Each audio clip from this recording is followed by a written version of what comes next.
Welcome to Tangents, a podcast based on a series of odd conversations between two friends. As we speak, the political and legal system in the United States is about to be engulfed by a giant flaming ball of death. Joining me is someone who knows a lot about the giant flaming ball of death. Hello, Josh. Hi, Thomas. So what is the giant flaming ball of death, and why should we be concerned about it? Well, the giant flaming ball of death is either one, the condition of the current administration, or two, and in my opinion, more importantly, the possibility that Donald Trump could just basically destroy whatever concept of the rule of law we have left. So let's talk about the first one, and then more darkly we'll get to the second. So can you describe the events of the past 2 weeks for our listeners? I'm pretty sure I'm going to miss some, really Thomas. hard. Thomas, if I miss something, you just jump right in, I'll okay? happily do so. All right. So we started off with Trump hiring Anthony Scaramucci. The minute Sean Spicer resigns, he hires someone else and appoints him to be a communications director and a chief press correspondent for the White House. We should mention that Scaramucci had no previous political experience. He was kind of a bombastic hedge fund manager. He was considered to be more restrained than Sean Spicer. Initial reports after his hiring was that this was going to be significantly better than Sean Spicer. A lot of people were in favor of his hiring. And we're not just talking about Trump people. We're talking about people on the left of the media as well. They were saying, oh no, Scaramucci is a smooth operator. We're going to really see a major change in how the White House handles its press briefings. So would you say that his communications with the press, we're talking about Scaramucci here, was it more smooth and controlled than we've seen so far in the Trump administration, or not so much? Well, it was something. No, it was definitely not more smooth than what we've seen so far. In Scaramucci's first real interview with The New Yorker, I believe. Yes, The New Yorker. With Ryan Lizza of The New Yorker. Yes, he dropped several expletives.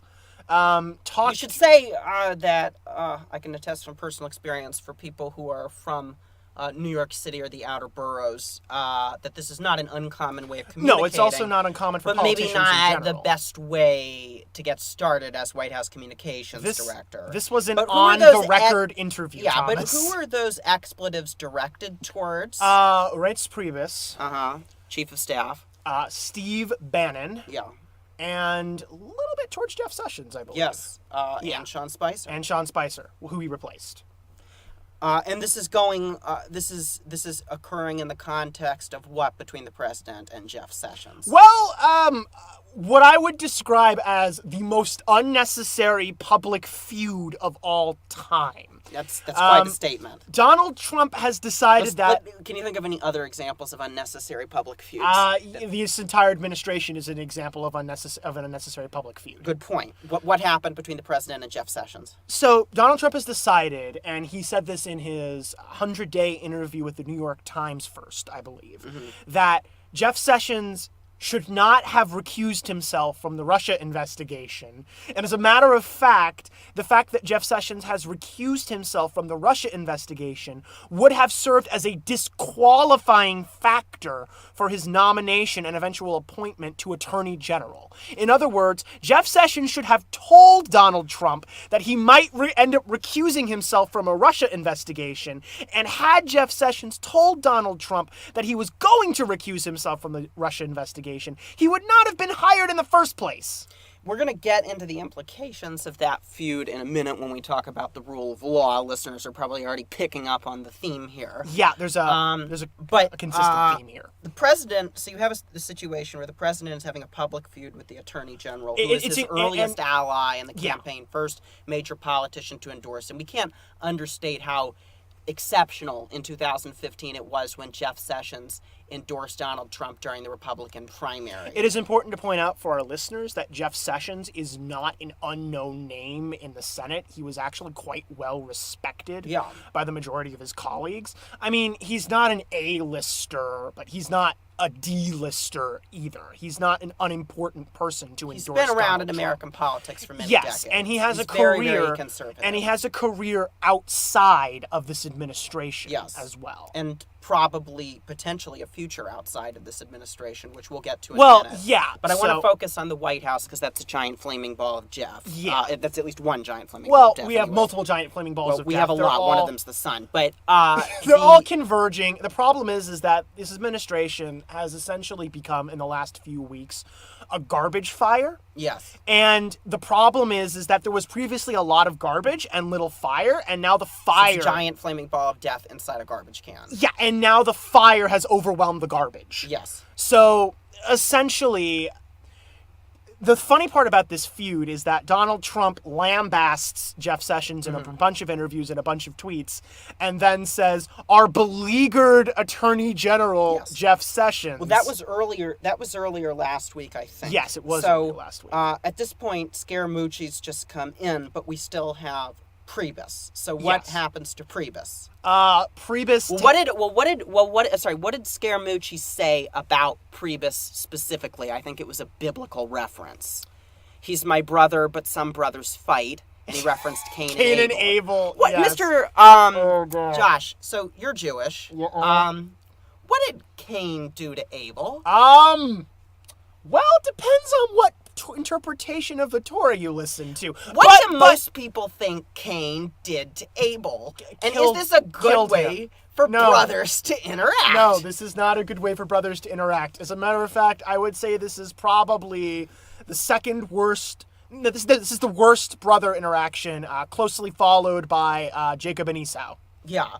So, on Friday, Priebus resigns. Yes, he resigns after Scaramucci had said that he was essentially coming for Priebus, that Priebus had leaked Scaramucci's... This is great. Scaramucci's public financial disclosement. Yes. Public! Yeah.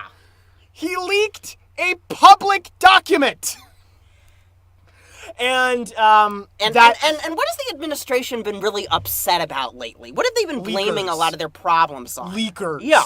Lots and lots of leakers. Jeff Sessions has actually been cracking down on... So there's two types of... Far be it from me to accuse the Trump administration of a double standard. But does it...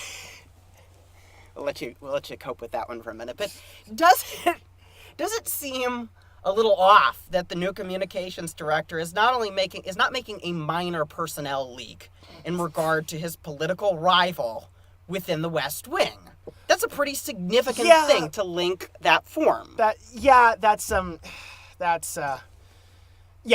pretty bad. So, in biblical fashion, what happens to Priebus on Friday afternoon? I think at a little after 5. His career in the White House is summarily murdered by Scaramucci. He tenders his resignation. Yes. Do you think he resigned because he was upset, or do you think Trump was upset with him? I think Trump had been upset with him for a long time. Trump has definitely been upset with Priebus for a long period of time. Why is Trump upset with Reince Priebus, who basically orchestrated his victory by pushing the Republican National Committee behind Trump when most senators and congressmen were reluctant to get behind this candidate, and when Trump had no campaign organization on the ground? Why is he upset with Reince Priebus? Because Priebus isn't a sycophant. With enemies like this, who needs friends? Yeah, that seems to be the administration's attitude there were reports that Priebus would actually have to sit outside the president's office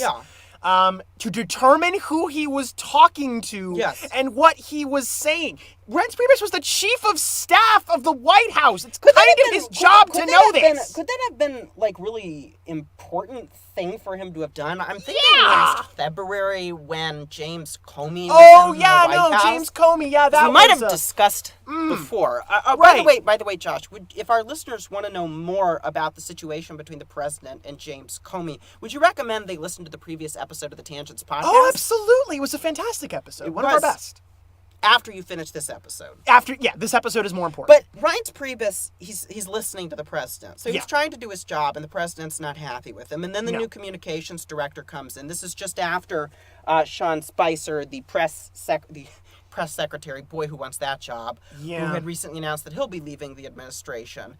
And then Priebus says he'll go to, quote, give Scaramucci a clean, a fresh start, and to give the administration a fresh start. But as we've discussed, we think he wasn't exactly working in, he was working in kind of a hostile work environment. No, yeah, really. Then who does the president hire to replace Priebus? He hires, I believe, former General John Kelly. John Kelly, the Secretary of Homeland Security. Yeah, the former Secretary of Homeland Marine Security. General. Who's been doing a very good job at Homeland Security, I actually. believe there is a term that the mafia uses in New York for what then happens to Scaramucci. I believe this term is called the kibosh. He got kiboshed or he got whacked? He got whacked.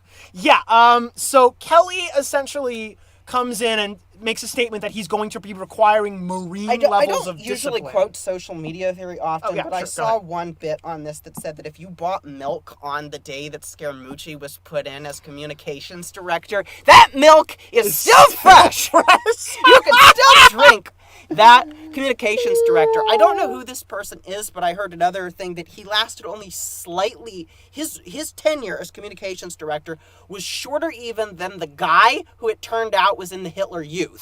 Yeah, and there was also another one who took the position and within 2 weeks decided that he didn't want the position and resigned, which is another famously short tenured person. But no, Scaramucci was only there for 10 days. Yes. 10 days! And he did a lot while he was there. Oh, he got rid of Priebus. Yes. He poured kerosene on this garbage fire. The giant garbage fireball of death. It was very... No. And then the funny thing is, so Kelly comes in and says that... Who would have known if you throw more trash into the garbage fire that the garbage fire gets bigger? I think that's a basic principle of physics. It is. So anyway, Kelly comes in saying that he wants Marine levels of discipline in the White House. Yes. Everything in the White House is going to have to come through him. Yes. That includes stuff that Ivanka Trump, stuff that Jared Kushner are doing. Trump himself has to talk to Kelly and communicate with him. I think at this point... No. Yeah. One second. Okay. And then Scaramucci says that he only answers to Donald Trump. Yeah. And does not, in fact, answer to John Kelly. Yes. And John Kelly comes in and says, okay, no, Scaramucci is gone. Yeah. That is one of my requirements. I cannot work with him. Yeah. So, despite the fact that I think Scaramucci thought he was still on Trump's good side, he really wasn't. No. And it's very difficult to tell who is at the moment. That's kind of one of the issues. I'll get to the chief of staff point in a second, but that's kind of one of the issues, as we've pointed out here. The president and Jeff Sessions were very close. Incredibly. Yes. They were very strong allies. The president and Reince Priebus were very good. On his victory speech, for those of you who weren't in total psychological meltdown or were, but were still watching after the election in November of 2016. Thomas is speaking from experience. When Trump gave his victory speech, he called up Sessions and he called up Priebus to thank them for their role in the campaign. Both of them were pretty essential to Trump's victory, and he turned against them. If you, God help you, Josh, if you were about to take a job in the Trump administration, and you find out that Jeff Sessions and that Reince Priebus are not safe from the president, what would you be asking yourself? Would you think that you are safe if those two people aren't safe? I would be asking myself if I wanted a future career in politics. Yeah, and you if I would wanted not feel safe. If I wanted a future career... You would feel yourself pretty under siege or beleaguered, dare I say. If I wanted a future career in politics, I would quickly decide not to take the position. Or I would take the position, get fired very, very quickly, and then write a tell-all memoir about the dysfunctions of the administration. Oh, there's going to be a lot of them from this administration. I think Priebus is already working on one. Yes, I'm sure. I'm pretty sure a lot of people started their memoirs before they even got hired. I'm pretty sure Kelly's got one in the works as well. Yes, and they'll make a lot of money by writing these memoirs. Now the question... I want to get back to this chief of staff point. Mm-hmm. So we know that nobody feels safe in the administration. And yes, that creates nobody. A dysfunctional absolutely environment. nobody. That's my point. But The role There's of chief been of staff. statements from other cabinet officials that they do not feel safe or secure in their positions based on the level of turnover that's already occurred in the administration. The role of the chief of staff really is to do what Kelly is trying to do. This isn't abnormal. No, If Kelly you wanna is be essentially saying, functional- I'm going to actually function as the chief of staff. if you want to be a successful presidential administration, you need a strong chief of staff who enforces discipline. Absolutely, yes. Everybody, and I mean everybody, wants to talk to the president of the United States, including this one. Everybody, including us. Everybody wants to talk. If President Donald Trump would like to make a public statement, he can email us at tangentscontact. We'll arrange a phone call just like Fox and Friends if he wants Oh, to yeah, do it. no, We'll absolutely. do it. We can make Why it not? happen. Yeah. You want to do it, you'll make it happen. No, it's in the evening. He's usually when he's consuming his media, so by all means get in touch with us. But the role of a chief of staff in a successful administration is to control who wants to talk to the president versus who needs to. And who gets to talk And to the who president. and ultimately who gets to. And a Yes. strong chief of staff is able to enforce discipline. There was an interview that Peter Baker of the New York Times talked about. He recently spoke with Prime Minister Trudeau up in Canada. And Trudeau, he asked, well, what's the big difference between working with President Obama versus President Trump? Of course, Trudeau says a lot. But he yeah, says, would not but he surprise me. said something really telling, Trudeau did. He Okay. said, President Trump is actually a lot easier to get a hold of than President Obama is. And I thought that was That's pretty not telling. a good thing. You would think Obama and Trudeau have a lot more in common and be easier to talk. But what did President Obama respect more than anything else that is so different from President Trump? It begins with a P and it ends with a process. Process. He respects process. Political process. Political specifically. process, but organizational process. Yeah, he was a and that is community what organizer. a chief of staff, and he's also a constitutional lawyer. That's what a chief of staff does. What does President Trump lack? Organizational process. Organizational process and Exactly. any kind of procedural observance whatsoever. Trudeau says Thomas, he that, announced a attempted military change of policy over Twitter. no, it's so scary. Prime Minister Trudeau said, who we really want to talk to you, by the way, if you want to get hold of us. No. Yeah, Mr. Very- Prime Minister, very if you want to different- get very a hold different of us, we'll have conversation. a lovely conversation, Very with you, different preferably in person. I'll have to restrain myself a little bit, but Yes. the Prime Minister said that he could call Trump anytime, apparently on a personal cell phone, and that Trump would often call him back, that there'd be no set agenda. When he was trying to talk to President Obama, he had to go through the chief of staff, whoever that was. Who was the chief of staff at the end of the Obama administration? Who the hell remember off knows? the I know it top was of my Rahm at head. the beginning. I know Rahm and Bill Daley were in there somewhere. Yeah, Rahm Emanuel. There were a bunch of them because Yeah. they don't last long because it's a job from hell, chief of staff. No, it's an incredibly tasking job. It is the most tasking job on earth. Although I feel as though it is worse than being president. I feel as though it is legitimately worse. I than feel as being though Reince president. Priebus's job was hell in a different way, seeing as he didn't know what the heck was going on half the time. That must have made it even worse. Well, he lasted short even by the standards of chiefs of staff. A lot of people have in the Trump administration. But the job of Kelly and what Kelly's trying to do is control access to the president so the president stays on task so that he can be effective in implementing his agenda.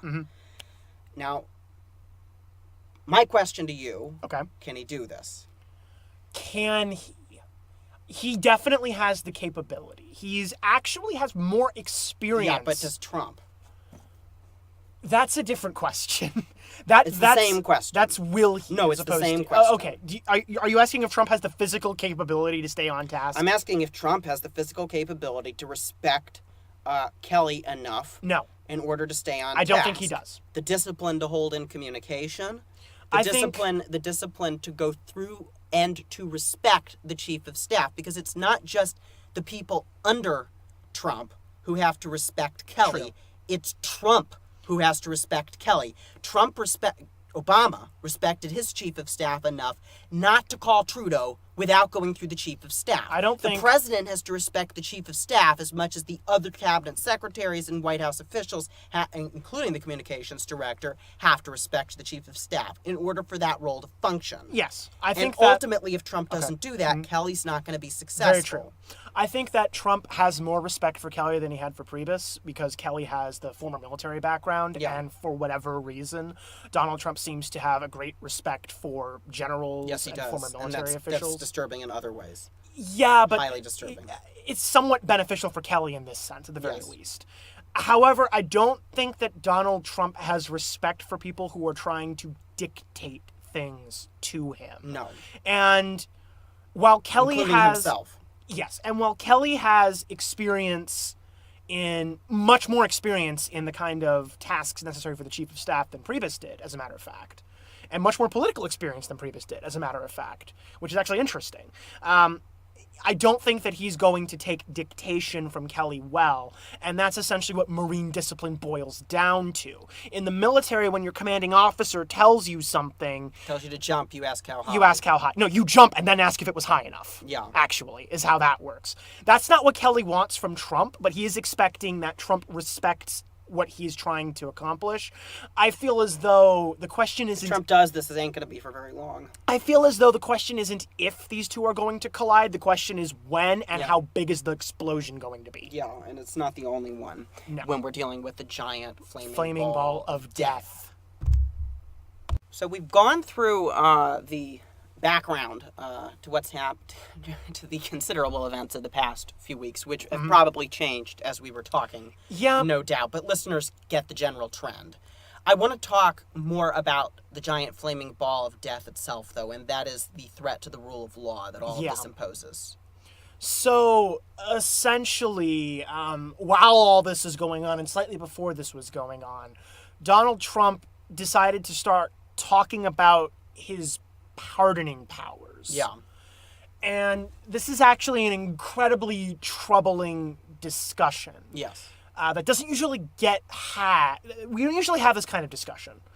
But essentially what we have here... Things are getting pretty serious for the president. Yeah, things are getting pretty serious for the president. The Donald Trump Jr. revelation that he, in fact, went to a meeting with potentially a Russian contact in order to obtain sensitive information about the Clinton campaign. Yes. May qualify as treason or conspiracy to commit treason under current U.S. law. In case it's probably not necessary for us to establish to our listeners that President Trump does not respect the rule of law. But let's we kind of went over that in the Comey episode, which you should go listen to. You should, absolutely. But let's just, even in this episode, we've discussed that the president said that he wouldn't have hired Jeff Sessions if he'd known Jeff Sessions was going to recuse himself as he should have. Yes, from the Russia investigation. As he should have. The president seems to see the job of his administration officials as protecting him. As opposed to the country. And the law. And the law. Obeying the law. Exactly.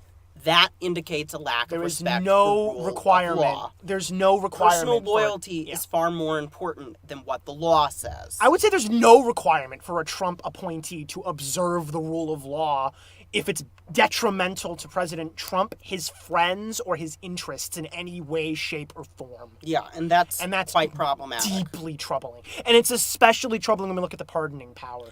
Yeah, so the Article 2 of the Constitution gives the president the ability to issue pardons. Mm-hmm. This power is more or less unchecked. For federal crimes, yes. Is more or less unchecked in the Constitution. It's entirely unchecked, actually, Thomas. Well, unless you consider an election to be a check. That's not a check. There's accountability for it. There's accountability. Elections and impeachment would apply accountability. Okay, accountability. But another branch cannot invalidate a pardon. The Supreme Court cannot invalidate a pardon. No. This goes back, just if we might follow the name of our podcast to a tangent, to the royal pardons in the British system. Yeah, it's that the Queen still maintains today. Mm-hmm. It's also it's a facet of English law and also a facet of general common law. Yeah, and it goes right back through British history. Mm-hmm. But the president has inherited this ability from the British monarch, the ability to issue pardons. And the question that's been posed, and apparently one that the president is exploring, is could he pardon himself? Yeah, that's an interesting question. What would happen to the world if the president pardoned himself? Well, would it explode? Would the world explode if the president pardoned himself? The world exploding, I don't know if the armed insurrection that would occur would take control of the nuclear weapons. You're not being hyperbolic here when you say this. No. Allow me to provide background to what would Considering we're actually... talking about a giant flaming ball of death, things are actually about to get quite dark. There's legitimately... This is not going to be a very optimistic episode.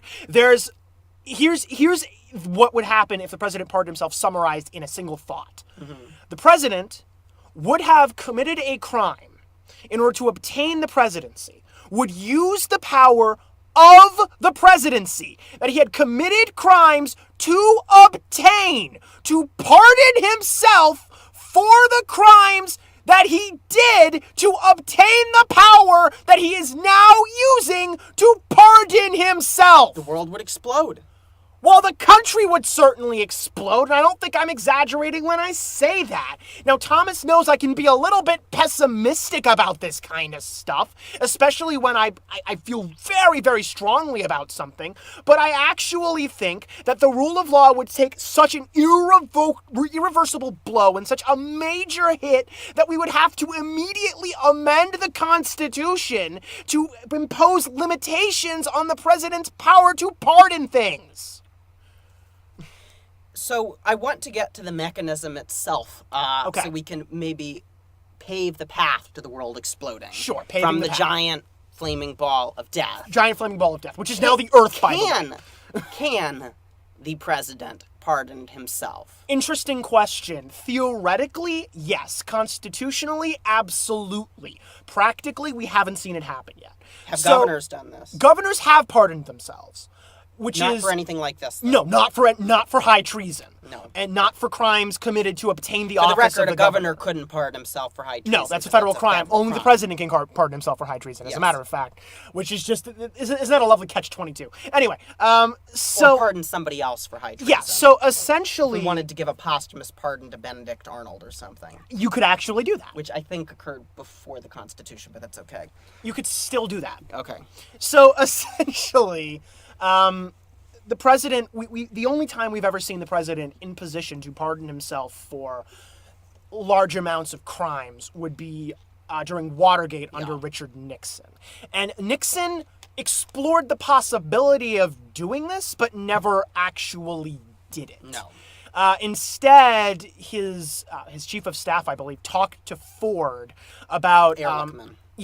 About creating a deal in which Ford would become Haldeman, I think it was Haldeman, in which he would become president and then pardon Richard Nixon as his first act as president. That was apparently rejected by Ford. I mean, that's what Ford says. He did later pardon Nixon. He did later pardon Nixon. There's an argument that he should have done that. There's I believe, a strong argument. We'll that be he shouldn't discussing have. Watergate a lot more in a future episode. Yeah. But Nixon didn't pardon himself. No, Nixon didn't pardon himself, but Ford did extend the pardoning power Also, because he issued Nixon a preemptive didn't pardon commit to Nixon. treason. No. But Ford issued a preemptive pardon to Nixon, which actually further extended the power of the presidency to pardon. Yes. So Trump wouldn't So a even... precedent was established. Yes. So Trump wouldn't even have to wait until he was charged with something. Yes. He could theoretically write a pardon for himself right now, and we couldn't charge him with anything. Yes. He could Knowing also... our luck, he's probably doing that. Yeah, he could also pardon every single person in his administration, regardless of whether or not they've committed a crime. Yeah. And regardless of how obvious the crime they committed was. He could pardon himself for obstruction of justice, because it's a federal crime, because he Yes, removed... and that's very likely something he's done. Yes, and entirely. Again, well, listen to the Comey episode. Yes. So, he could pardon himself for conspiracy with Russia. He could pardon his son for conspiracy with Russia. He could pardon Mike Flynn for everything he's done. He could pardon Jared Kushner. That's probably what the pardon would have to say, otherwise it'd be a really long pardon. He could actually write it in that much of a permissive term. He could pardon Mike Flynn for any crime committed during the 2016 election cycle, and that would be entirely legally binding. Is that problematic? Yeah, I think so. Should the president have this kind of power? Well, so here's where it comes down to the fact that the United States law alone is incapable of preserving the present system of order. And we, in fact, do rely a lot on political norms, which Donald Trump has absolutely no respect for. And I don't think I'm going out on a limb when I say that. No. For example, a very common statement about President Obama is that he committed a high crime by killing American citizens overseas without a trial with drone strikes. In your opinion, is that true? No. Based off of evaluations in 2011 from the Department of Justice, it's also not true. Essentially, that was a norm. It was a norm to not kill Americans overseas involved in terroristic activity, regardless of the threat they pose to the United States. But it was entirely within his power to do so. Yes, it was entirely within his powers to do so. He may even have been justified in doing it. I would say that it may even be justified in doing it, yes. It was a norm. It was not a law. It was a norm. Violating a norm is not a crime.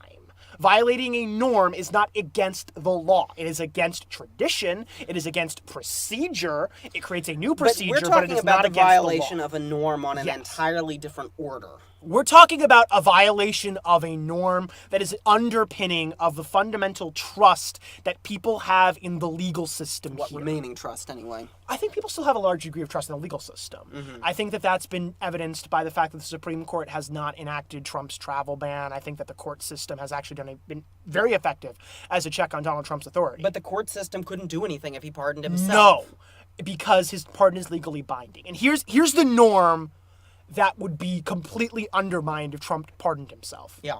If Trump pardoned himself, he has essentially stated that the president is now above the law. Not only is the president above the law, but the president gets to decide when the president should be tried and punished for crimes he's committed.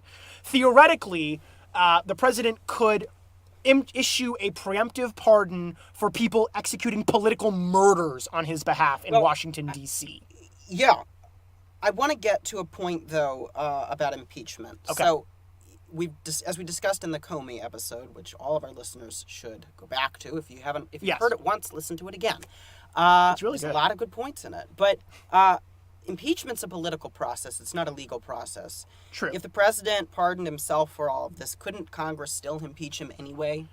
Possibly. So, interestingly enough... And maybe that might be the point at which Paul Ryan grows a spine. Yeah, I'm pretty sure... If Paul Ryan's spine would like to respond to anything we've said on this episode, Paul Ryan's spine can send us an email at tangents@gmail.com as soon as it gets back from Pluto. It's certainly not on Earth right now. No, it's not. Yes, impeachment could likely still occur. I'm not so sure whether or not Trump could be removed from office, though. I think that's an interesting question because technically what that means is that the president has been found guilty of committing a crime and must now be removed from office. If you pardon yourself, you can't be declared guilty of committing a crime. You've been pardoned. So I think it's an interesting discussion on whether or not Trump can actually be impeached at that point. I don't know. I don't think that impeachment would be necessary. But impeachment doesn't deal with the crime. It does with high crimes and misdemeanors, which is whatever Congress says it is. Yes, which is whatever Congress says it is. So it's entirely likely. It's not a legal process. No, it's a legislative It is a process. legislative process. It's entirely likely that Donald Trump could still be impeached. I don't think that he even... By the way, impeachment also comes from a royal power from the Middle Ages. Yes, it does. So I don't think impeachment would be necessary if Donald Trump was to pardon himself. I think you're going to see Trump be forcibly removed from office if that occurs via extrajudicial and extra legal means. I'm pretty sure that a lot of people in the United States, regardless of whether or not they're Trump supporters and regardless of their political leanings, have a fundamental respect for the rule of law, especially the military. So I want to pull us back from the brink a little bit. Sure, so, please. Firstly, do you think it's likely that he pardons himself? Just yes or no? Likely no. More possible, likely yes. Possible yes, likely no. Okay, so likely let's no. get to the much more I'm pretty likely sure, scenario. So Trump has been talking to his lawyers a lot more as of late. This is part of the reason why he hasn't fired Jeff Sessions yet. Yes. And his lawyers have most likely walked up to him when he was like, "Oh, I should pardon myself," and they said, "No, okay, no, don't do that." All right. Well, let's just very optimistically say he's going to take that advice. Okay. Yes. But let's go down a ledge a little bit, pardoning his inner circle. This is another... What are the implications were he to issue the pardons to Flynn and Kushner and Trump Jr. and so on?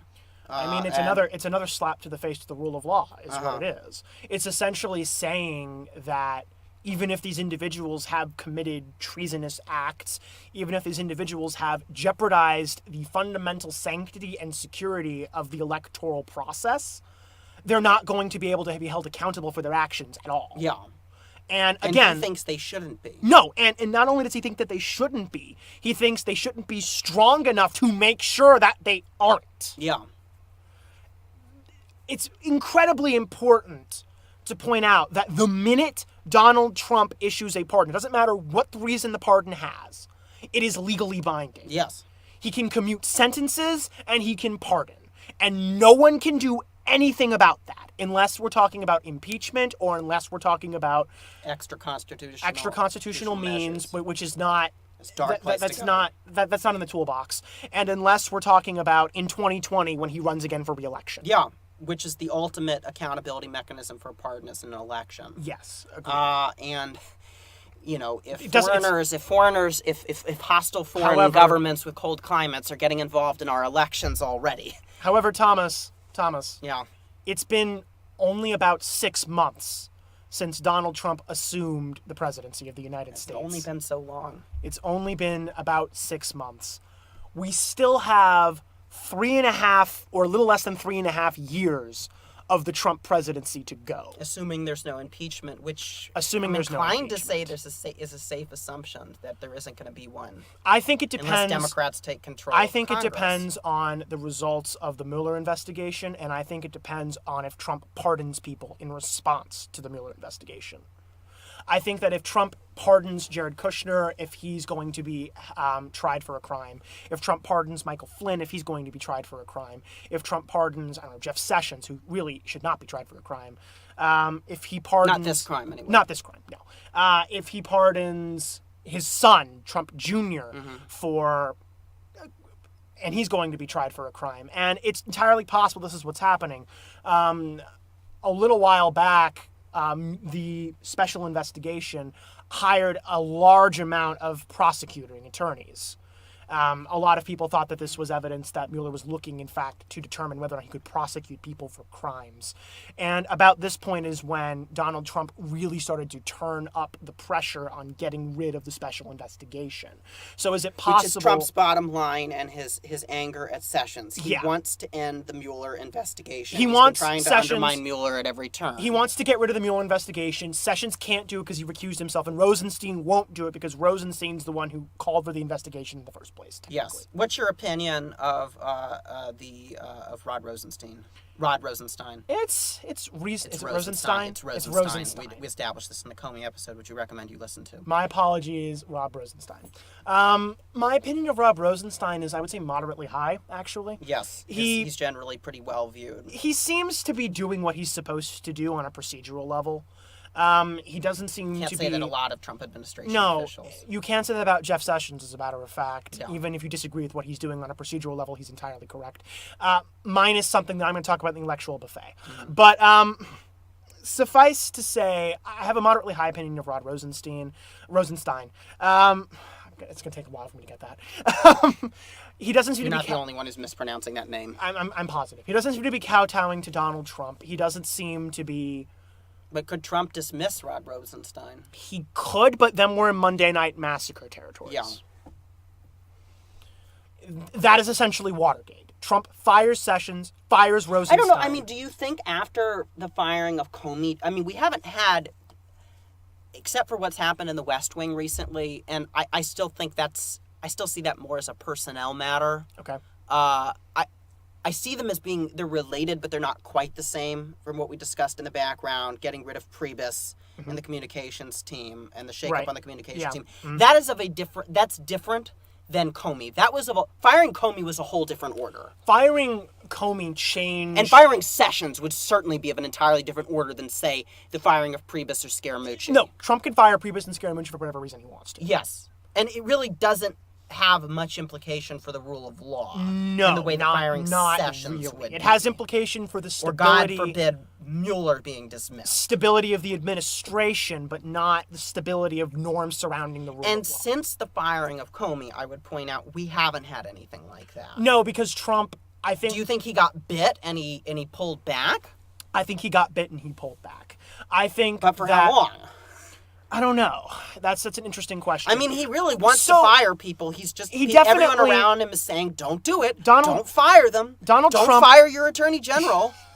And so he's just issuing it's like talking to a toddler. He's just issuing this tirade of if toddlers would like to respond to anything that have been said on the Tangents podcast, they can get us at tangentscontacts@gmail.com. No, they can't. They're toddlers.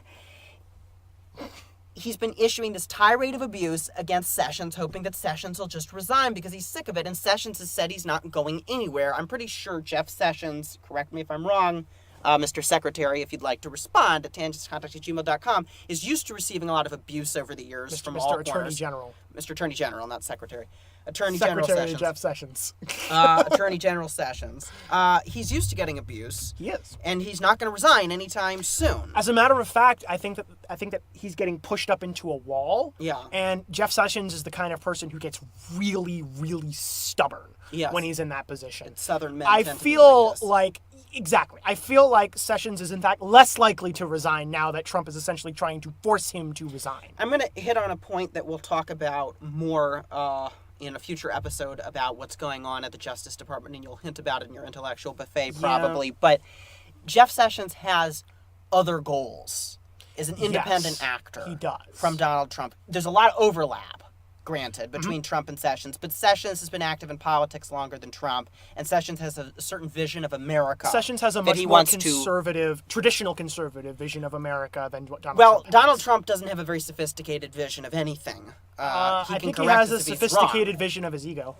Yes, but Jeff Sessions has a pretty sophisticated vision and a little bit frightening vision of what he wants to do to the country. Yes. And he's now in a better position to do it than he's ever been as Attorney General. He's in the best position to do it as Attorney General. Yes, thus he wants to, and he's the most effective. He's incredibly effective, which is part of the problem if you disagree with his vision. Yes. I think that both of us do on tangents here. Strongly, but he wants to stay in that position. Yes, and he's going to stay in that position unless Trump fires him. And the minute Trump fires him is the minute we get to a point where, first of all, I think Congress turns on Donald Trump. Yeah. Congress has stated... Well, this is going to get... This gets to a larger issue, which I'm going to ask about in a second. But does he do it? Does he fire Jeff Sessions? Yeah. Well, I mean, there's two answers here. The first is that he better not. Yeah. And the second is that... stopped him before. The second is that it really depends on how much this Russia investigation is eating at him. Yeah. It's clearly eating at him. Once again, we're at a psychological question. Yeah, it's clearly eating at him quite a bit. Yeah. We can see that in how every single every single firing decision he's made has not been based on policy. Sessions has been incredibly effective at implementing Trumpism, at implementing the things that Trump talked about on the campaign trail. Yes. And because Sessions is in fact more of a Trumpist than Trump is. Yeah, and the fact that he's under attack now, solely because he's recused himself from the Russia investigation, means that the Russia investigation is the most important thing on Donald Trump's political agenda at the moment. We need to get rid of this investigation. If that maintains... Because it undermines the legitimacy of his massive electoral vote victory. Massive electoral college victory, yeah. Yes. If that, the largest electoral college victory in history. Yes. Let's ignore Washington, who won 100% of the electoral college. Let's ignore Reagan also, who won probably about 85% or more of the electoral college. He won 49 states in 1984. Yeah, he won 49 states. All there of you but go. Minnesota. Mm-hmm. And it was pretty close in Minnesota. It was very close in Minnesota, too, yes. Mondale managed to squeak by on it. Thankfully, otherwise... If Vice President Mondale would like to comment on his experience of the 1984 presidential election, we'd be happy to have him. He should feel free to contact us at tangentscontacts@gmail.com. Yeah, if...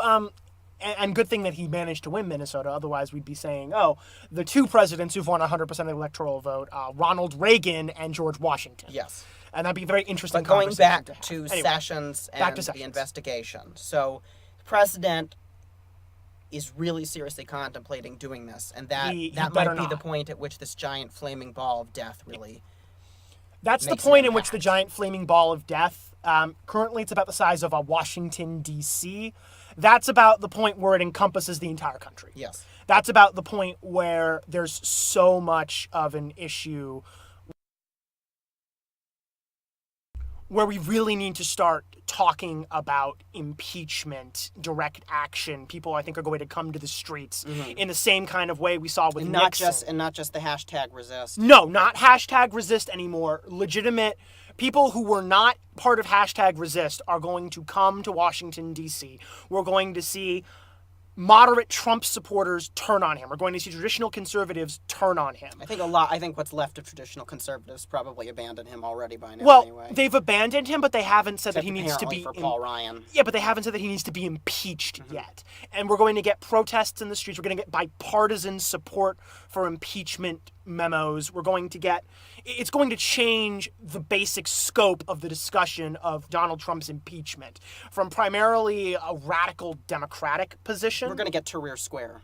Yeah. That's exactly what I'm saying. We're going to get to a point where the entire country is involved in this discussion. Hopefully Tahrir and not Maidan. No, God. No, please no.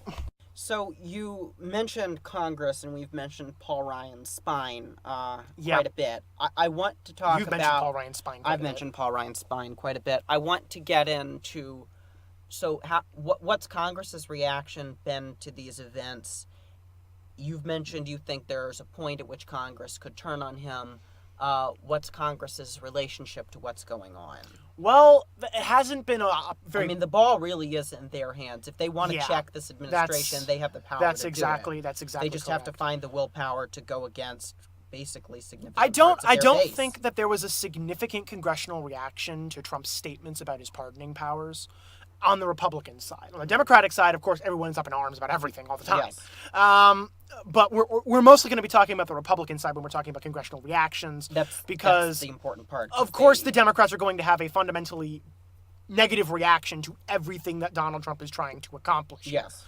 So, but seeing as the National Park Service plays a more important constitutional role in resisting the president than the Democratic Party does right now. Ouch. If a Democratic Party would like to comment on what Thomas just said, they can contact us at tangentscontact@gmail.com. Yes, if John Podesta, Hillary Clinton, Bernie Sanders, Chuck Schumer, or any other Democratic official, Tim Kaine, especially Mark Warner, would like to comment. If Mark Warner would like to contact us, we could do an interview with him. Yeah, we'd happily do it. We like Mark Warner. But congressional Republicans. They haven't really reacted poorly to Trump talking about his pardoning powers. Now, when Trump started talking about getting rid of Jeff Sessions, you saw a major backlash from not only the Republican congressional base, but Trump voters. Breitbart supported Jeff Sessions over Donald Trump in that argument. Can we underline that in a red Sharpie? Yes. Breitbart has criticized Donald Trump. Yes. Repeat that. Breitbart has criticized Donald Trump about his intention to fire Jeff Sessions.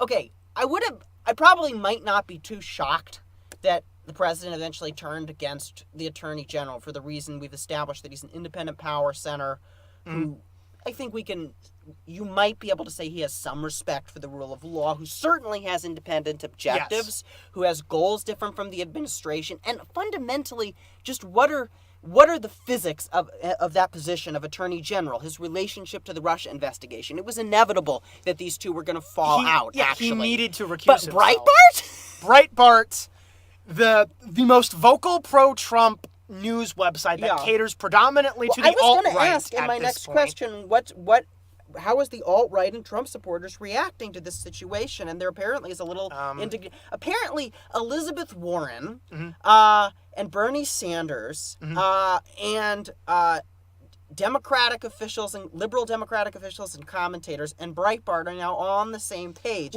defending Jeff Sessions against Donald Trump. About firing Jeff Sessions. Breitbart was very, very in support of getting rid of Reince Priebus. They're pretty in support of Jeff Kelly as chief of staff. John Kelly, pardon me.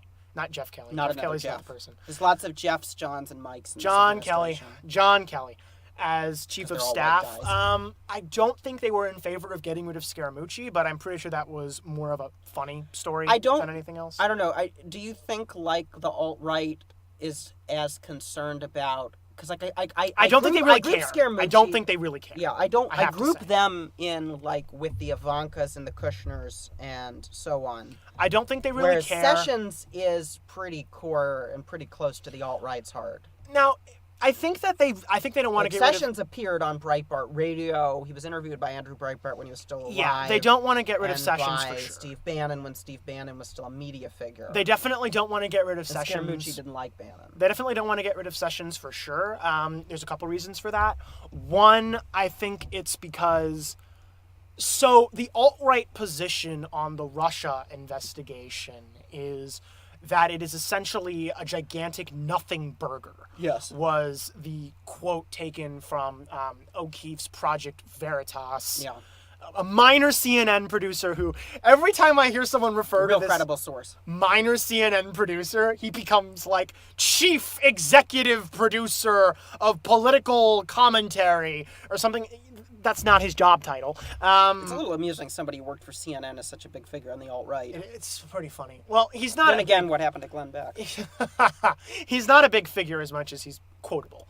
They call it a giant nothing burger. They point out that CNN has admitted that they ran some stories about the Russia investigation. By the way, Josh, for ratings. If our listeners want to know more about the alt-right and CNN, should they listen to the Tangents podcast episode on President Trump's CNN, WWE yes, CNN video? They absolutely should listen to that episode as well. But the alt-right thinks that this scandal isn't real. No, they think the scandal is entirely fabricated. Yet they're coming to Sessions' defense. Well, because if Trump fires Sessions, I mean, so they've been avoiding the Watergate analogies. Democrats have been making them a lot, and I think that more liberal media sources have really been latching on to the slow burn Watergate comparison. Except Watergate didn't involve treason. This is honestly worse than Watergate. This is much worse. It's so much worse. It's so much worse. Yes. So, anyway.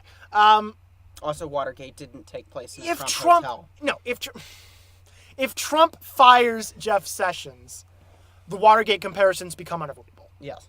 Because Trump fires Jeff Sessions to get rid of Robert Mueller. Everyone knows that he's doing that. Yeah. That is the main... He specifically said that that's why he wants to do this. He's been looking for a way to get rid of Mueller since Sessions recused himself, since Mueller's been appointed. The very first week that Mueller was appointed, there were internal leaks from the Trump administration that revealed he was looking to get rid of Mueller. And the president has been looking up information to discredit Mueller and lawyers who work for them, including, yes, I believe that one took a donation. Was it Mueller's wife who ran for the Virginia legislature and took a donation from McAuliffe, the Democratic Virginia governor? Wife. I think that was either Rosenstein's wife or... But they're looking up information to discredit the Mueller investigation officials, copying the Clinton... the Clinton tactics during Whitewater. Yeah, the Clinton playbook during Whitewater against Ken Starr. Except this is of a whole different order. Right. Whereas Clinton was playing a PR game at that time. This is different than a PR game. No, this is the rule of law. This is the rule of law. Which is much more important than public relations. So the alt-right doesn't want Jeff Sessions fired for that reason. And second is that, as we've already mentioned a lot actually, Jeff Sessions is incredibly effective at implementing policy decisions that the alt-right quite supports. Yeah. The alt-right doesn't like these permissive readings of various law codes, which I'll talk about in my intellectual buffet in a little bit. The alt-right doesn't like the alt-right are avid readers, no doubt. A permissive... They pay great attention to detail. Yeah, we'll get into that some other time. They don't like permissive immigration policy, which Sessions has really cracked down on. They don't like the notion of prosecutorial discretion, letting people who've committed crimes off the hook. They tend to be pretty tough on crime. Sessions' memos... against groups of people they don't like. Well, yeah, Sessions' memos on... drug trafficking. They're perfectly fine when it's one of drug their people offenses, who's shooting somebody. Yeah, drug offenses and seeking the maximum punishment for crimes in the United States for all prosecutors seems to be so unsurprisingly the alt-right position doesn't really think the Russia investigation is real. No, it's very unsurprising. But they also want to keep Jeff Sessions, they think, is effectively implementing their point of view. Basically, yes. Congress, though, can end this whenever it wants. Congress will never end this, though, unless Trump does something that is entirely indefensible. And You know what? I'm going to make a Paul Ryan spine comment. Trump did something that is entirely indefensible. Yes. If you look... More than a few things. If you look at First of all, listen to the James Comey episode. Yes. Again, we're really coming back to that in this point because these two episodes are very interrelated. Yes, they are. So, if you look at what Paul Ryan said to Comey during testimony was, well, maybe Donald Trump didn't know that he was engaging in obstruction of justice. And that's not a defense. No, it is not. That's not... Ignorance of the law is not a defense. Try telling that to a police officer. Try telling the police officer ignorance of the law is not a judge. defense. No. Try telling Your Honor, I didn't know that killing people was illegal in this state. I haven't read the Montana law code. Killing people is illegal in at least 46 states. At least 46 states, yes. You know which ones it's not. I think everybody does. Hey, no. If I'm standing my ground, it might be less than 46. Yeah, really. Anyway. But Congress can end this whenever it wants. It's not going to, though.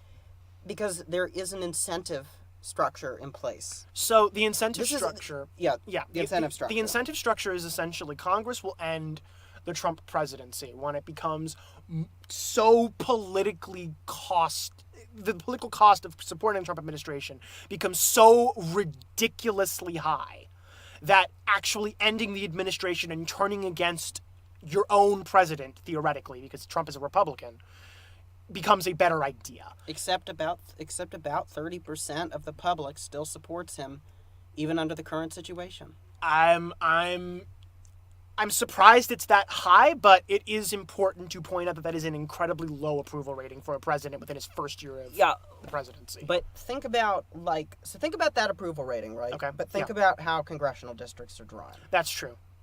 There's a lot of representatives.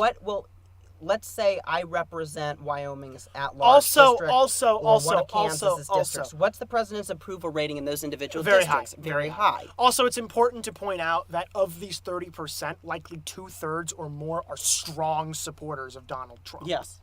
And they will not change their opinion unless something catastrophic occurs. And there's an ecosystem, there's an information ecosystem they can continue to exist in where this is all a witch hunt. Yeah, exactly. And we have talked about that in this episode. We will talk about that in the future more when we talk more about the alt-right.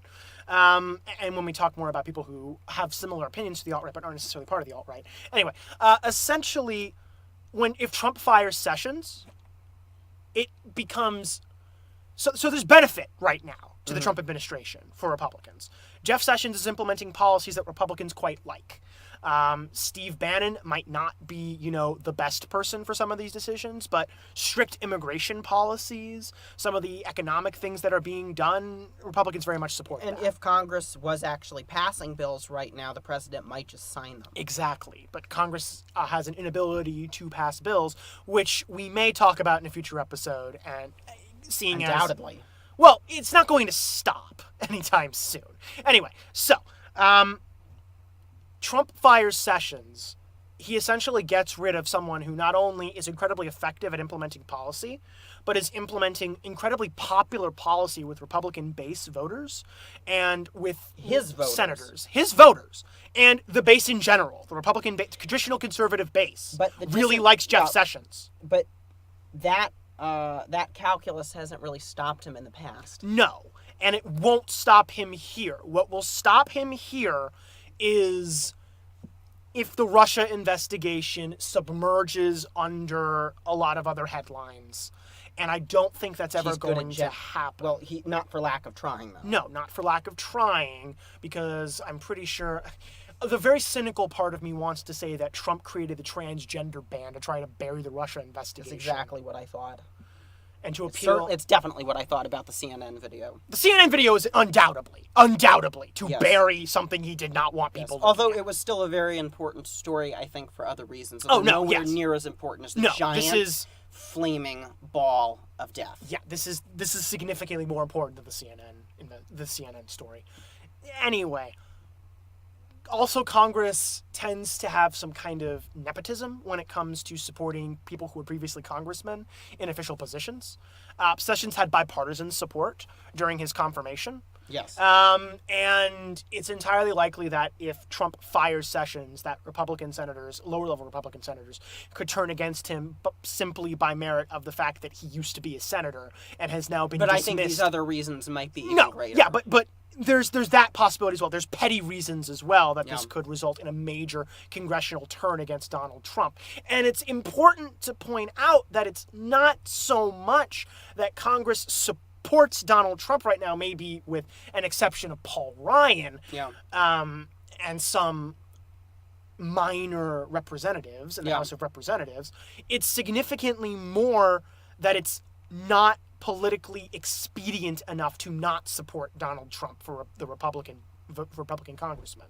And I guess that's where it comes down to is petty self-interest and gerrymandering. Yeah, once we get to a point where it becomes beneficial to oppose Donald Trump, Congress will end this. Yes. One way or the other. I don't think that happens until the Mueller investigation concludes. And I think once the Mueller investigation concludes, we're going to see the Russia investigation fall by the wayside a little bit. Yes. Thank you, Josh. You're welcome. And now it's time for the intellectual buffet. So, Thomas, what have you brought to the intellectual buffet today? So recently, the University of Washington published a study on the minimum wage. Now, lovely. There are a lot of studies on the minimum wage. That would not surprise me to know. If you have a position on the minimum wage, no matter what that position is, there is a study to back it up. There are so many of them. It is one of the most studied economic issues out there, and there isn't, and I'm about to undermine myself a little bit, but there isn't a giant economic consensus the way that there is with, say, price controls are bad. Most economists tell you price controls are bad. Yeah. With minimum wage, there is no such consensus. But what this study looked at specifically was the city of Seattle. Which, like a lot of so blue it's almost red cities, has pursued the $15 minimum wage policy, which the Democratic Party is now pushing nationwide. What the study found was that workers, is that particularly small businesses and restaurant businesses were forced to cut the hours of workers who had the minimum wage pushed to $15 an hour. So rather than, I think the typical boogeyman when you're talking about the $15 minimum wage is that positions are going to be cut. The study didn't find that positions were cut. Or not as dramatically as downsized. This. Not as dramatically as this. I think the even bigger boogeyman, and one that I don't think the study was entirely conclusive on, is are people going to be hired in the first place? It's hard to prove what didn't happen. In economics, was it anything else. Was it a short-term study? Was it correlational? Do you remember? So what the study looked at was it looked at Seattle and then comparable economic areas that didn't have the $15 an hour minimum wage as a comparison. The minimum wage is not an easy issue to study because it affects different firms differently, different types of businesses differently, big businesses versus small businesses, restaurants versus retail. It affects cities like Seattle, like New York, like Los Angeles, or college towns versus, I don't know, Kent County, Missouri, or Meridian County, Mississippi. Was there or different countries for that matter? Another common argument that I've seen a lot from more right-wing people is that this is going to affect smaller businesses disproportionately compared to larger corporations. Did this study find anything relating to that? Or? Yes, it affects restaurants especially. It affects small businesses more dramatically. The thing I found most significant coming out of it, and I should mention just as a point, this study was criticized for a variety of methodological reasons. Yeah, but as any minimum wage study is that was exactly what my point was going to be. Every study. What type of data did you use? What did you compare it to? But the general principle that if you raise the minimum wage $15 an hour, workers whose labor doesn't produce that are going to see their hours cut as firms try to cope with it. When workers are already struggling with hours as it is, you'll know, of course, as our listeners will know, you and I probably personally know, that not only is unemployment an issue in the United States, underemployment is an issue. Yeah, underemployment is actually a bigger problem than unemployment. It's a huge problem, and this shows that it makes it worse in certain sectors. So, what I would say coming from this study is that progressives who want to help people with poverty need to look at other policies in order to help them. There's both a root and a branch to this issue. Right, okay. So the branch of the issue is that instead of the minimum wage, you have a whole alphabet soup of other programs you can use to help people in poverty. The most important is the Earned Income Tax Credit, which listeners will know that we're not exactly enormous fans of the Clintons on this podcast. No, not huge fans. Not huge fans. We don't hate them as much as some other podcasts do. But no. One thing the Clintons did really well was the Earned Income Tax Credit. They did this so well that it exists in pretty much all developed countries now. It helps poor people a lot. You target it toward people with poverty, toward people who have children, and you top up their income, and you do it without distorting the labor market the way that the minimum wage does and that I've just discussed. So that's one way you can help people in poverty in the short term. The other is transfer payments. It's food stamps, it's women, infants, children, it's temporary assistance to needy families. It's your traditional idea of welfare. Well, the traditional idea of welfare is rather mistaken, because the traditional idea of welfare, and particularly horrible stereotypes about welfare, is there's a lot of people sitting around doing nothing. Is that most people on welfare aren't working. Well, traditional issues with welfare 2/3 is your statistics. 2/3 of people on food stamps are in work. Right. They are working. Yes. They don't make enough to be able to... They're probably severely underemployed. They're either severely underemployed or they have a lack of skills, which brings me to the root of the problem. We've talked about the branch. What's the root of the problem? Why are the poor and why are the rich rich? Workforce. Say that again? Lack of skills in the American workforce. Say it loud and Lack say it proud. of skill in the American workforce. Because it's very true.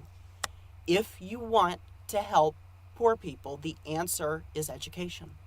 If you want to help poor people, you need to train them and give them skills and jobs that they can do. They either need to go to college to become nurses or computer programmers or maybe even doctors and lawyers. And if they don't have the aptitude for college, and many don't, then we need vocational programs. We need apprenticeships in things like plumbing and electricity. Those jobs are much more rewarding than flipping burgers. I would say that the primary social justice question of our time is not why is a single mother of 33 with 2 children only being paid $7.25 an hour to flip burgers when she needs to raise her family. It's why does a single mother of 33 with 2 children, why is her only option flipping burgers? At $7.25 an hour. Yeah, because flipping burgers is probably not even worth $7.25 an hour, and they're going to be burger flipping machines in a few years anyway. That's not a very fulfilling job. That isn't a good job. No. And that shouldn't be a job for a 33-year-old mother with 2 children. It should be a job for whom? Mostly for probably your 16, 17-year-old high school student. Exactly. Towards somebody with no other skills who's getting their first step on the labor market. That's our original idea of what those types of jobs serve. But what's the average age of a fast food worker in the United States, Josh? Above the age of 20. 33. Wow, I did not know that. That's why I use that number. Ridiculous. It's 33. And they often have children. Good Lord. Yes, it's a problem. It's a problem that we have 33-year-olds. If you go into McDonald's, the odds are you're going to see a lot of people who are not teenagers. You're going to see a lot of older people who are not looking very happy, and they're not happy for a reason. And I would say that the thing that we could be doing to help them in the short term is use policies that aren't going to see their hours cut, but in the long term is giving them other options so they don't have to work at McDonald's. So that's what the study shows us. Now, ask me if we should just get rid of the minimum wage altogether. Thomas, I think we should just get rid of the minimum wage altogether. Okay, I disagree. No, I disagree. I respect your position for some of the reasons I've just said because it distorts the labor market. I disagree with the extreme right on this issue because they make it sound like that all unemployment or all underemployment comes from the minimum wage. Does it? No. No. A lot of things cause unemployment. Lots and lots and lots of things. Cyclical things cause unemployment. Changes that employers make cause unemployment. Mechanization, very importantly, causes unemployment. Mechanization causes incredibly long-term unemployment. Yes, it does. There are lots of things that cause unemployment, and it's hard to say what one thing caused one worker to lose their job. And saying that it's the minimum wage is pretty difficult. I tend to I tend to agree with the argument that if you're an employer and you're being forced to pay a burger flipper $15 an hour, you're at the very least going to be less likely to hire more burger flippers and look at burger flipping machines than you are. Yeah, that was gonna be my question, and I guess it's impossible to observe in a shorter term study, which is why I was asking if it was like a longer term correlational study. I would be interested to see whether or not we see an increase in automation in Seattle in the next 10-15 years. Yeah, and I don't think they had any conclusive evidence about that, right? Because there would have been automation anyway. Well, that's true. And what's the relationship of one to the other? But I don't think we should there'd be a lot of confounding variables there. Of the minimum wage, and I might even actually support increasing it to $10 an hour from $7.25 nationally. Do you think that, because I don't think the impact will be as great. Economics is based on two fundamental principles. Right. What are they? Supply and demand. Supply and demand. Yeah. Supply and demand.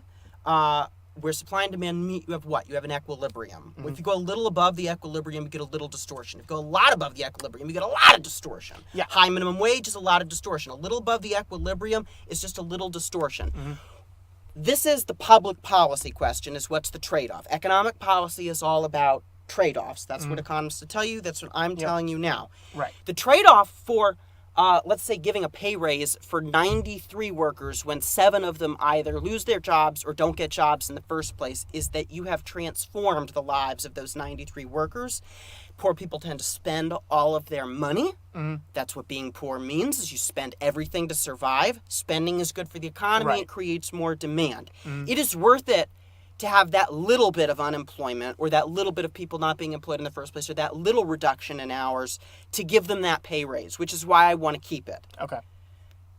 But I will make this point about abolishing it. Germany and the UK didn't have minimum wages until the last 20 years. To the best of your knowledge, were there large numbers of people in Germany and the UK only making a few cents an hour who weren't the victims of some kind of abuse? No, not since the early 1900s. Why is that?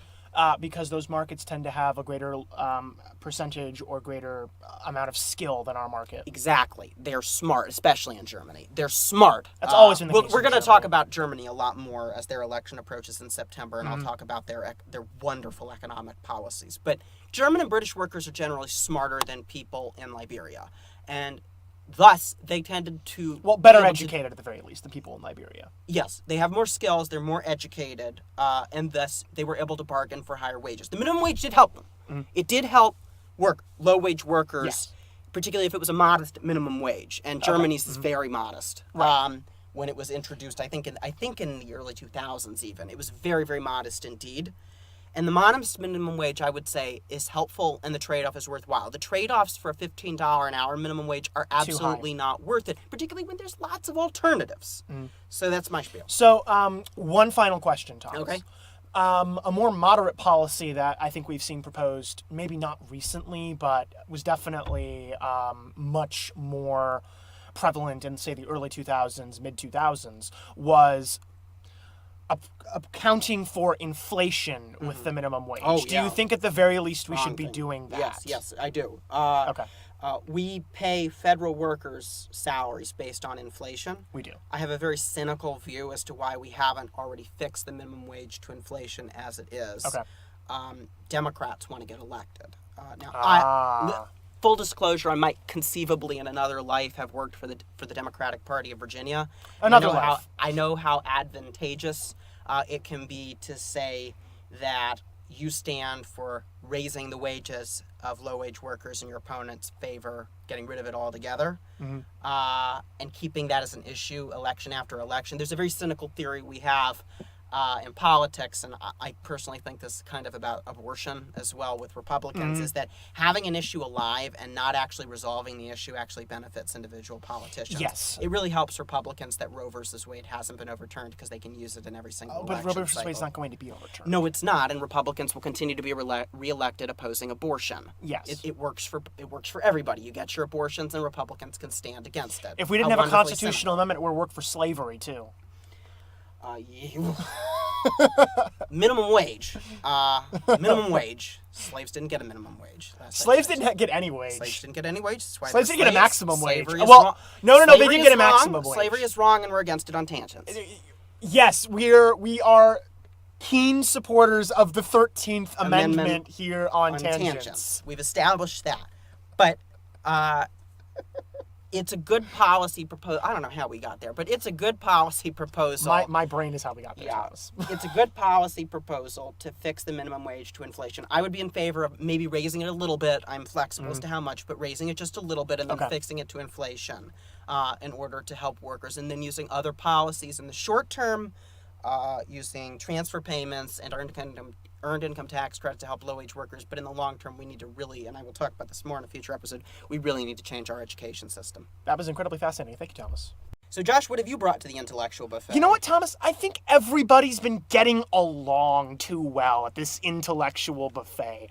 So, I've actually brought some workplace discrimination to the intellectual buffet today. Or rather, the Justice Department has brought some workplace discrimination to the intellectual buffet I wasn't today. aware the Justice Department was a contributor to the intellectual buffet. The Justice Department is going to be a very, very prolific contributor to the intellectual buffet, as a matter of fact. Podcast. Oh, yes.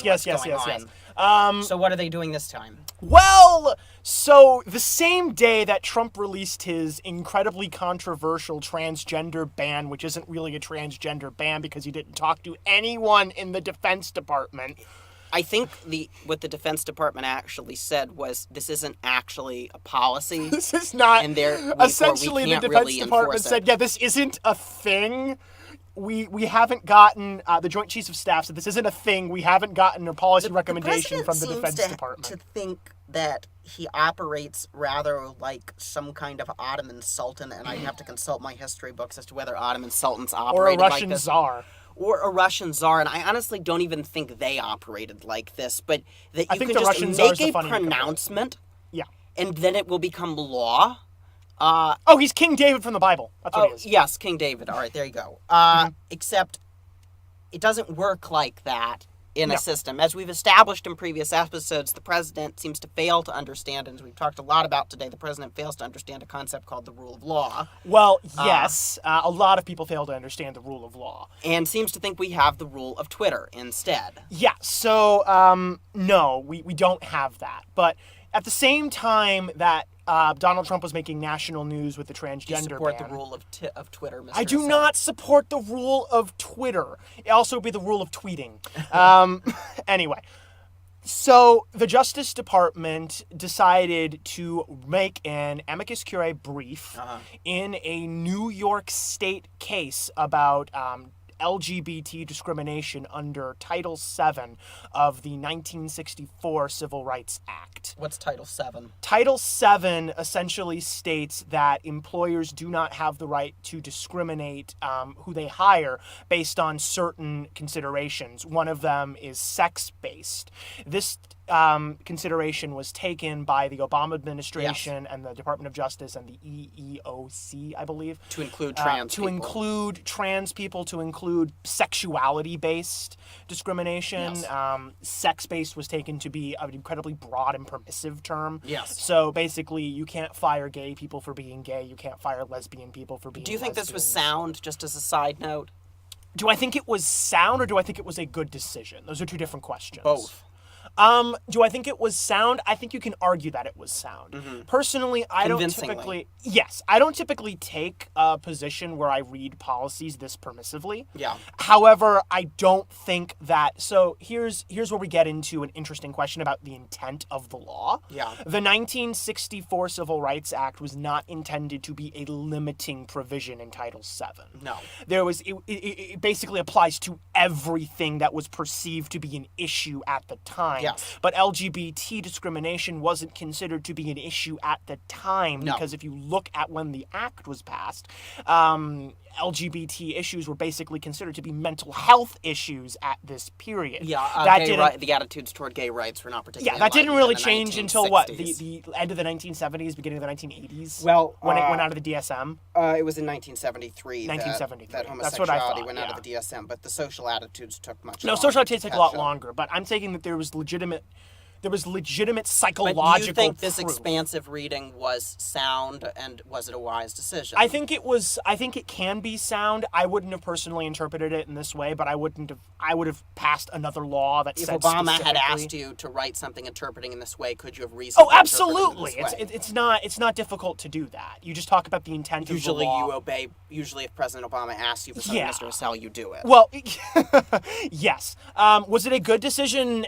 Absolutely. Yeah. I mean, if you look at popular attitudes towards LGBT people, you tend to find that a large, well, not a large majority, but a decent majority of people support LGBT issues, and I think that the majority of the country would support extending these protections to people based on their sexuality. I think they do on the LGB part, but well, the on LGB part, the T part is much more the problematic. T part's much more- Just ask the Texas legislature. The Tea part's much trickier, but I still think that you have a majority of people saying that they support the Tea part or that they have no opinion.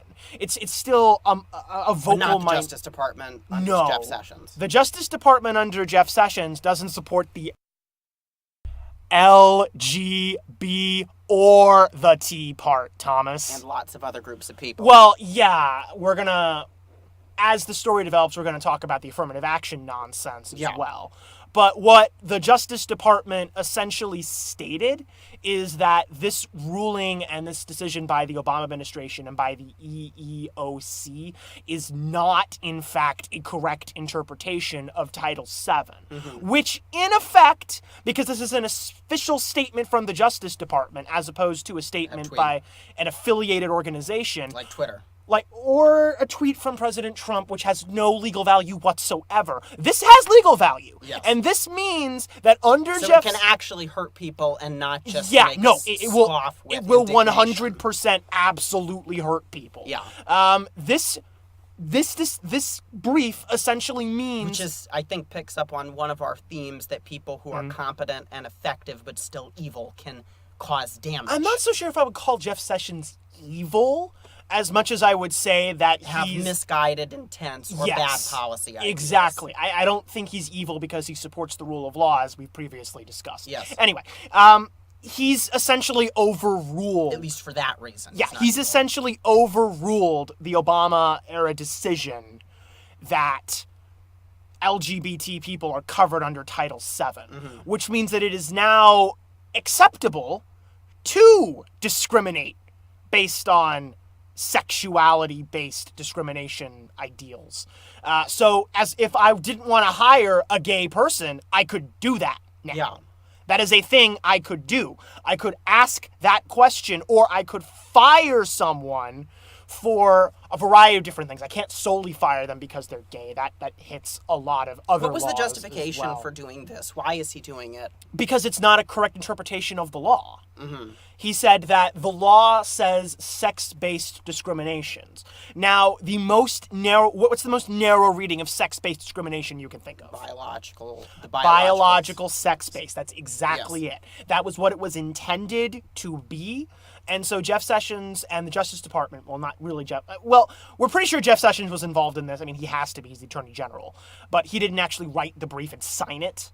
We should mention, I think one of his undersecretaries was a lawyer who defended House Bill 2, the controversial House Bill 2 in North Carolina. Yeah, there's a lot of nonsense. Jeff in Sessions Justice is not the only Department. troubling person. No, at the Justice Department. he hires a lot of very troubling people as well. Yes. So essentially, he said that sex-based discrimination refers to you cannot. I think the head of his Civil Rights Division's attitude toward the Civil Rights Division is the same head of Scott Pruitt's attitude toward the EPA. Yeah, that's essentially right. He wants to destroy it.